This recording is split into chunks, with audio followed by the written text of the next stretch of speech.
Nabi Shallallahu Alaihi Wasallam bersabda, rakaatan 2 rakaat, bisiwakin 2 rakaat solat yang menggunakan siwak, khairun itu lebih baik min sab'ina rakaatan daripada 70 rakaat bi ghairi siwak, dengan tanpa menggunakan siwak. Bab ini sebenarnya sudah pernah kita bahas, artinya sudah pernah khatam.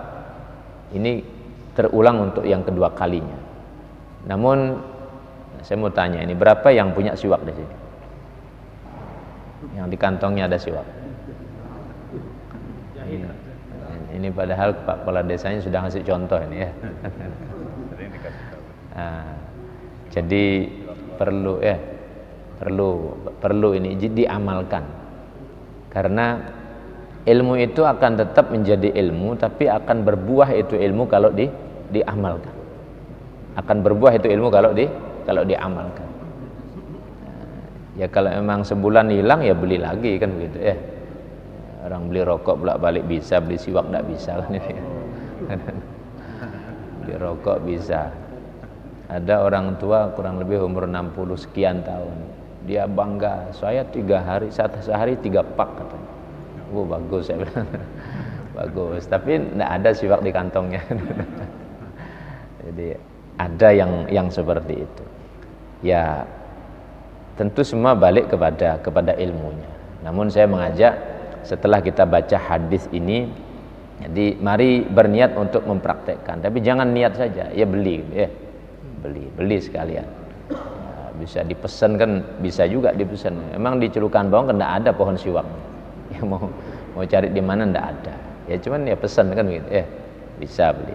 Ndak sampai 20.000, ndak sampai. Baik. Siapa yang tidak berharap kelipatan pahala yang begitu banyak? Kalaulah ini amalan menjadi keutamaan yang berlipat-lipat, itu pun jika dibanding dengan kehidupan akhirat yang begitu panjang, sebenarnya ini belum cukup juga bekal ini. Kalaulah seandainya tidak Allah yang melipat-lipat gandakan lagi, menetapkan khalidina fiha, kekal di dalam surga, maka tidak cukup amalan kita ini, tidak sebanding. Jadi umur 70 tahun ibadah, tapi misalnya 70 tahun ibadah semuanya, tapi selama-lamanya di akhirat beribu-ribu tahun, miliaran tahun bahkan, ya tidak ada batas sudah. Itu tidak sebanding dengan ibadah kita ini. Nah, sehingga mari, kalau memang kita mengetahui satu keutamaan, ya sudah jalankan kan. Dari sahabat Abu Hurairah, at-taharatu arba'un. At-taharat arba'un. Bersuci itu adalah terdiri daripada 4 perkara secara garis besar, pada 4 perkara. Yang pertama, qassus syarib, mencukur kumis, mencukur ya, dirapikan. Batasannya seberapa? Ya sekiranya tidak nutupi bibir-bibirnya, itu batasan. Kemudian halqul anah. Halqul anah ini apa? Membersihkan bulu kemaluan, itu termasuk ya, halqul anah. Kemudian yang ketiga, taqlimul adfar, membersihkan kuku-kuku. Setan itu bertenggerlah di kukunya orang kalau panjang. Kata Imam Ghazali dalam kitabnya, kalau ada orang kukunya panjang itu maka setan itu bertengger di sana. Tengger di sana, ya. Maka tidak cocok kalau ahli tahajud kok kukunya panjang, itu tidak cocok, ya. Tidak pas itu. Kalau ahli ibadah kok kukunya panjang, tidak pas, ya. Karena Nabi tidak begitu mencontohkan, Nabi tidak seperti itu. Maka potong kuku yang panjang. Wasiwak, termasuk juga siwak. Hal inilah yang pertama kali diamanahkan kepada Nabiullah Ibrahim alaihissalam. Wa idibtala Ibrahim rabbuhu bikalimatin.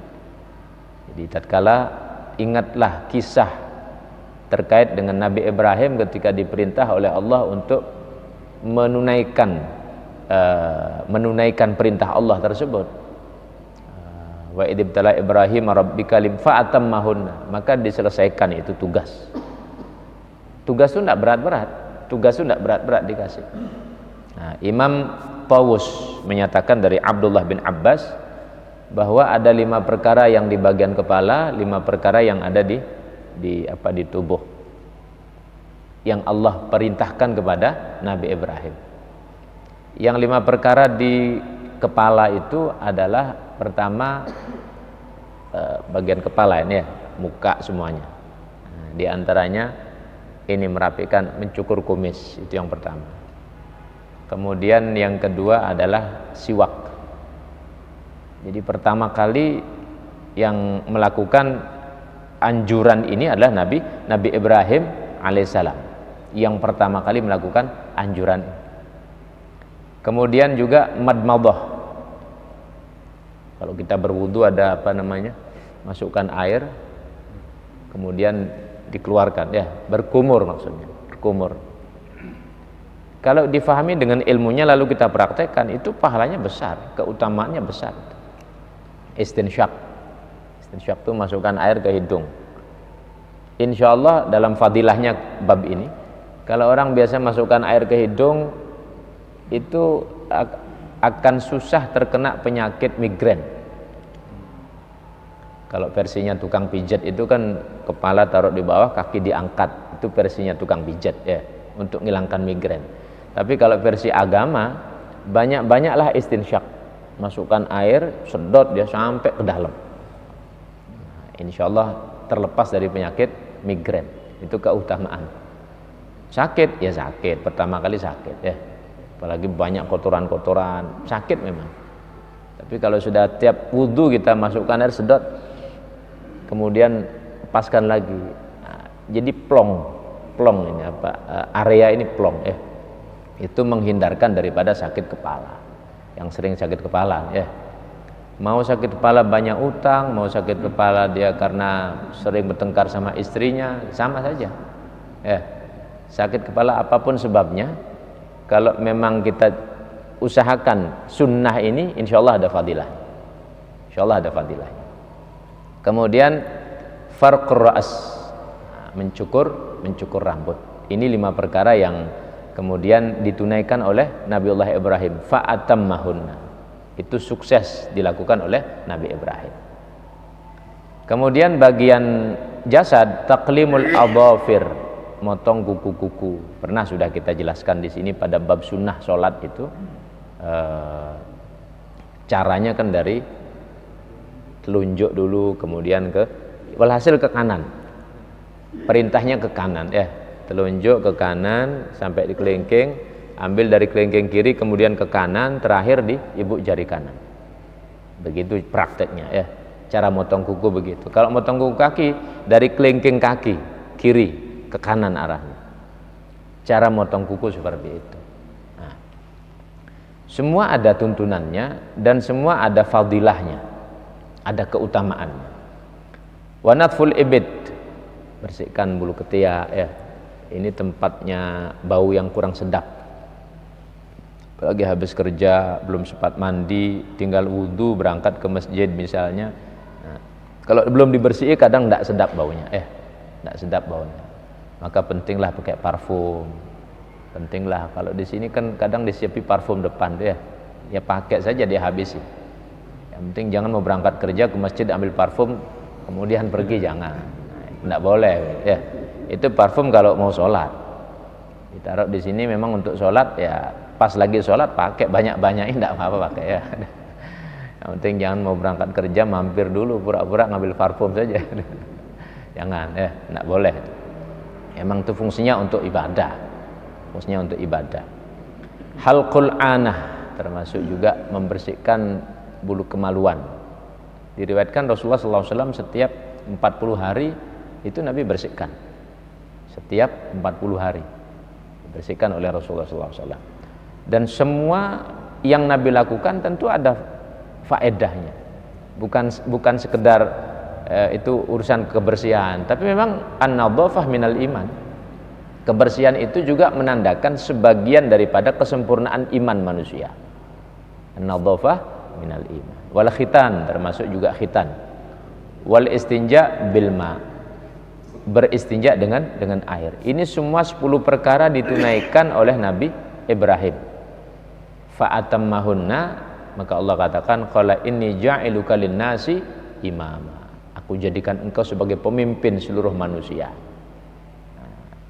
Dari zaman beliau, maka beliau ini menjadi datuk daripada generasi Nabi Bani Israel, Nabi dari Bani Ismail. Bani Israel itu Nabi Ishak, Bani Ismail itu Nabi Muhammad. Nah, ada lagi sebenarnya Bani satu tapi belum muncul, tidak terkenal ya. Istri beliau yang bernama Siti Qonturah. Kalau Nabi Ibrahim itu punya istri Siti Sarah, Siti Hajar dan Siti Qonturah. Ada 3 istrinya beliau. Ada lagi versi sejarah yang lain ada 4 istrinya beliau itu.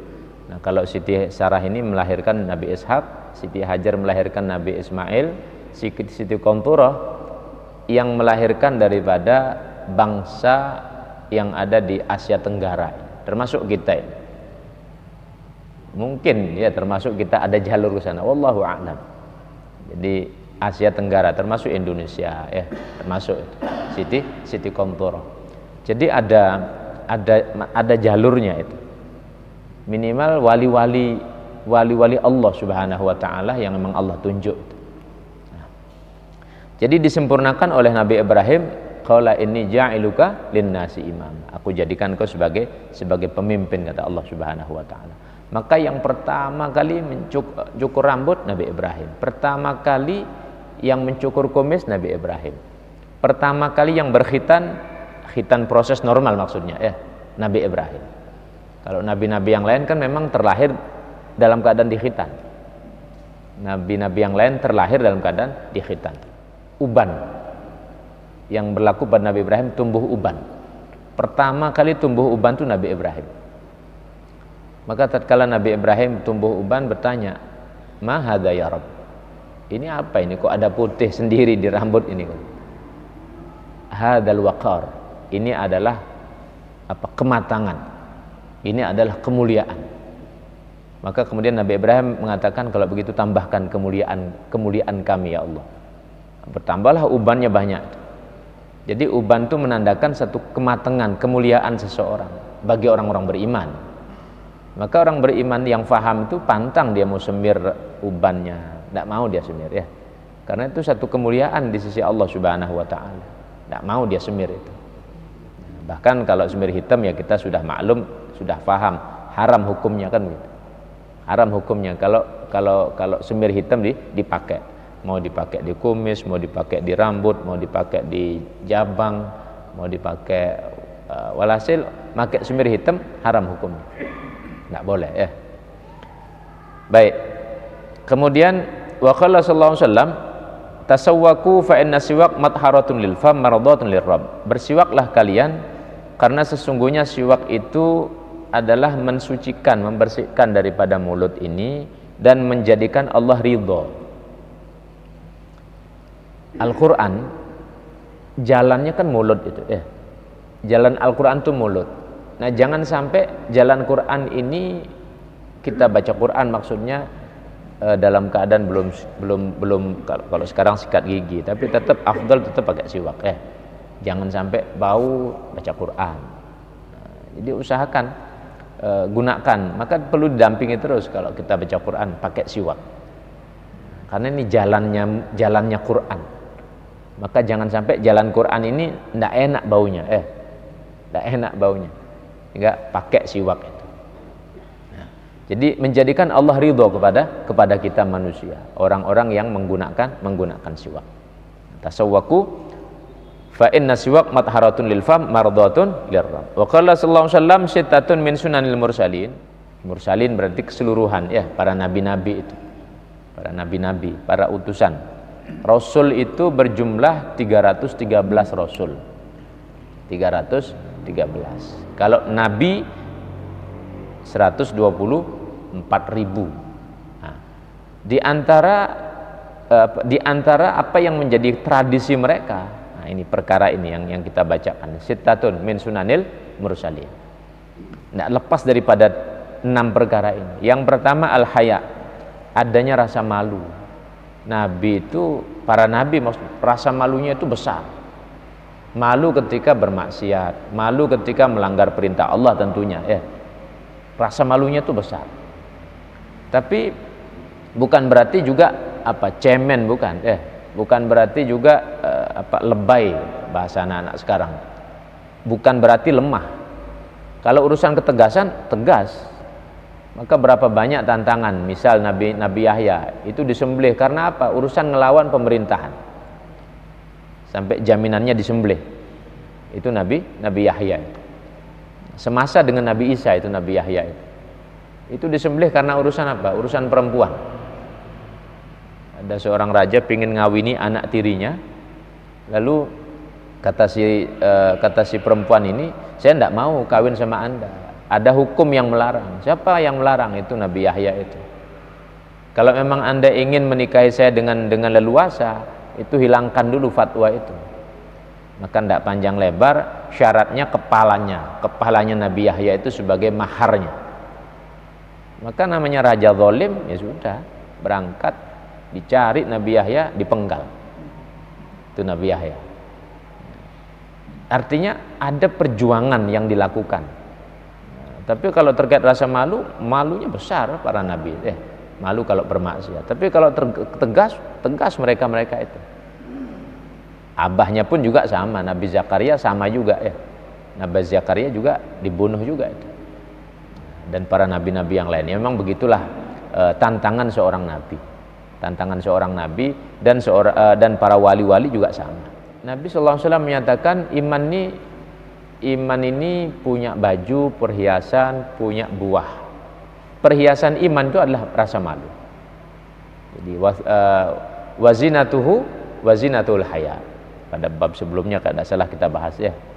Jadi al-imanu uryanun libasul taqwa, zinatul haya wa thamratuhu al-ilm. Jadi ada rasa malunya. Maka orang beriman kok tidak punya rasa malu, ada kurang dalam imannya. Ke orang beriman kok tidak punya rasa malu, maka kurang imannya. Wal hilim ini adalah sa'atus sadar. Hilim ini apa? Keluasan hati. Jadi para nabi itu pasti luas hatinya, dalam artian selalu memaafkan. Orang salah selalu dimaafkan. Apa sebab? Manusia ini melakukan kesalahan karena kebodohan umumnya, atau bisa jadi karena memang tertutupnya hatinya sudah, karena kebodohan atau tertutup hatinya. Rasulullah kenapa tidak marah ketika dilempar di Taif sampai berdarah-darah itu? Karena Nabi mengetahui, faham, ini umat belum mengerti kalau ini Nabi, sehingga Nabi doakan. Nabi tidak balas dendam, Nabi tidak marah, kecuali yang sudah melampaui batas, harus perang, ya perang. Maka ada kalanya Nabi itu ngangkat pedang. Kalau dibilang rasa malu seperti perawan yang mau dilamar sama laki-laki, itu lebih malu lagi Rasulullah itu. Tapi kalau sudah di medan perang, orang paling berani. Semua sahabat ketika sudah rasa takutnya masuk dalam dirinya, maka berlindung kepada Rasulullah. Beraninya tidak tanggung-tanggung, ya. Jadi jenderal beneran Rasulullah. Ketika jadi kepala rumah tangga, paling lembut-lembutnya. Khairukum li ahlihi wa ana khairukum li ahli. Sebaik-baik kalian tuh yang paling baik sama keluarganya. Nah, coba kita ukur, ya. Kalau kita suka keras, kasar sama keluarga, nah, itu tolak ukurnya di sana. Berarti kita dianggap tidak berhasil itu, ya. Kalau kita kasar, keras, apalagi mukul, nah ini sudah tolak ukurnya tidak masuk sudah, ya. Tidak masuk sudah. Nabi menyatakan khairukum li ahli. Sebaik-baik kalian yang paling baik sama keluarganya. Bukan baik kepada kawannya, ya. Ya kepada kawan baik silakan, tapi paling baik kepada keluarga. Itu tolak ukurnya. Wa ana khairukum li ahli. Dan aku sebaik-baiknya orang kepada keluargaku. Tidak ada keluhan-keluhan kecuali perkara yang memang memang fatal. Tapi itu pun Nabi biasa-biasa saja. Pernah Rasulullah bertengkar sama Siti Aisyah ceritanya ini. Lalu ngadulah kepada Sayyidina Abu Bakar. Nah, dia bertengkar kecil, bukan bertengkar berat, bertengkar kecil. Sampai di depan Sayyidina Abu Bakar, Siti Aisyah bilang begini. Ini depan abahnya. Wahai suamiku, wahai Rasulullah, jangan lo kamu bohong, katanya. Itu Sayyidina Abu Bakar dengar kalimat itu dari anaknya, langsung tempeleng. Langsung tempeleng anaknya. Wahai Aisyah, kamu itu salah ngomong. Apa mungkin Rasulullah bohong? Jangan sembarangan kamu ngomong itu kan. Memang merasa dekatnya hubungan, ya suami istri memang. Itu manusiawi.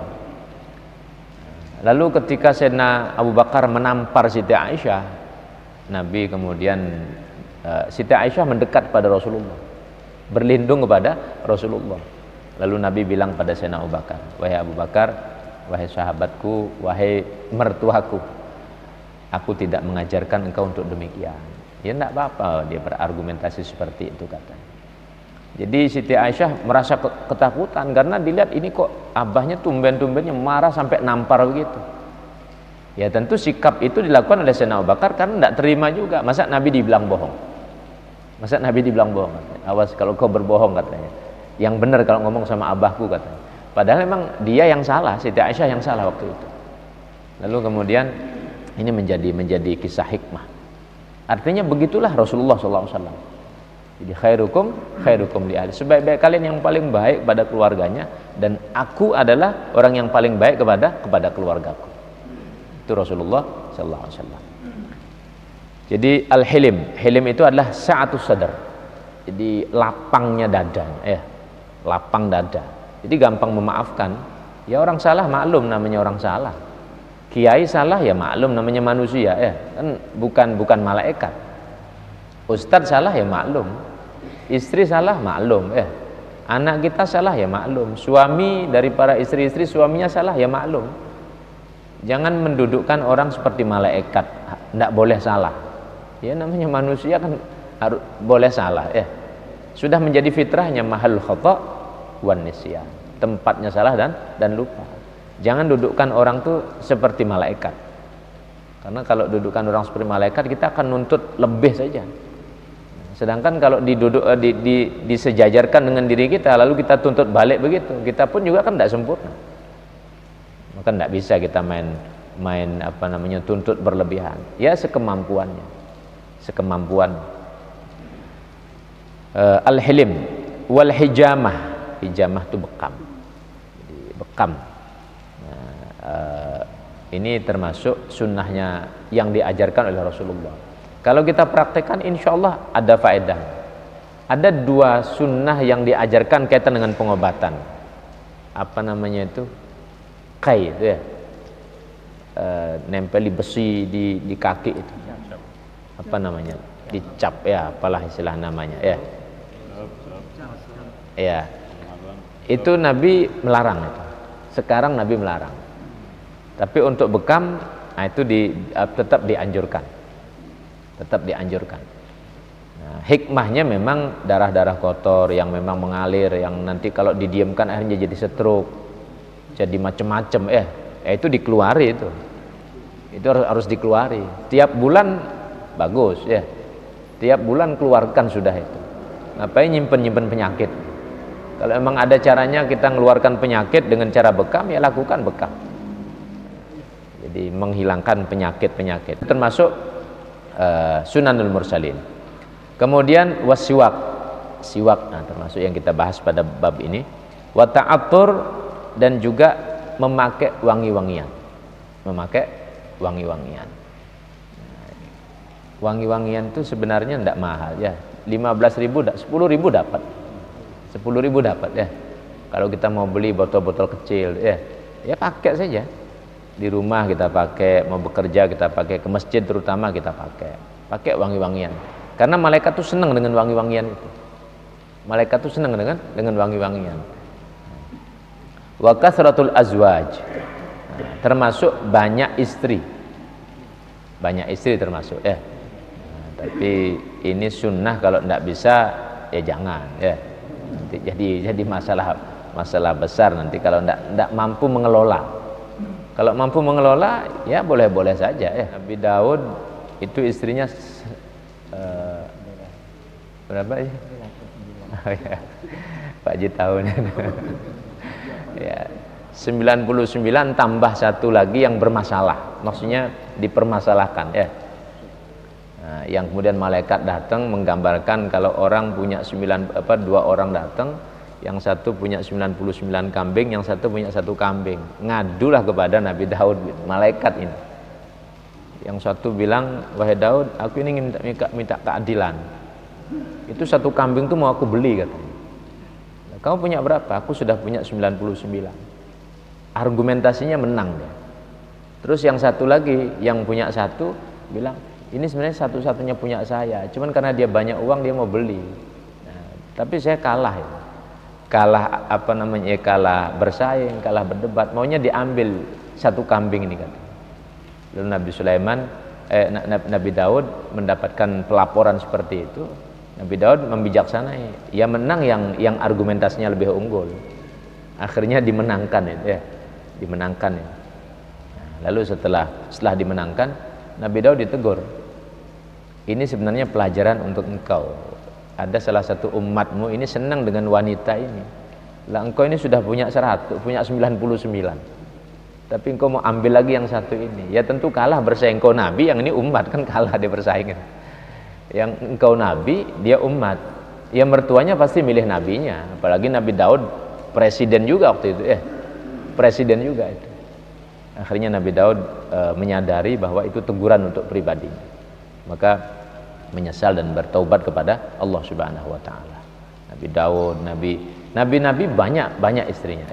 Maka dikatakan min sunanil mursalin. Min sunanil mursalin. Berikutnya waqala sallallahu alaihi wasallam salasatun wajibatun ala kulli muslim. 3 perkara wajib atas setiap orang Islam itu al-ghuslu yaumal jum'ah. Nah, ini dikonfir dengan hadis-hadis riwayat yang lain, maka kemudian kesimpulannya menjadi sunnah yang ditekankan ya. Menjadi sunnah yang ditekankan.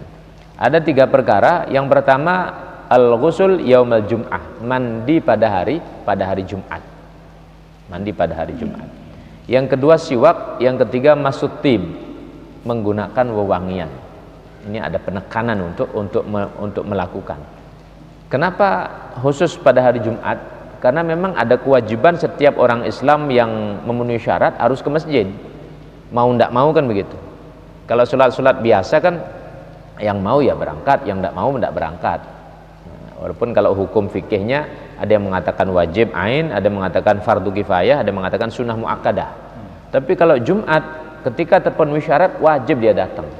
Nah, sehingga ditekankan al-ghusl yaumal jum'ah, mandi pada hari Jumat. Untuk apa?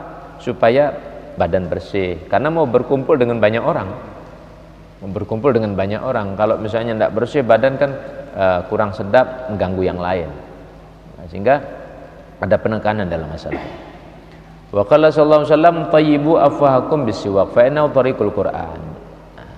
Harumkanlah bibir kalian tuh dengan mulut kalian tuh dengan siwak. Karena itu adalah tariqul jalannya Al-Qur'an.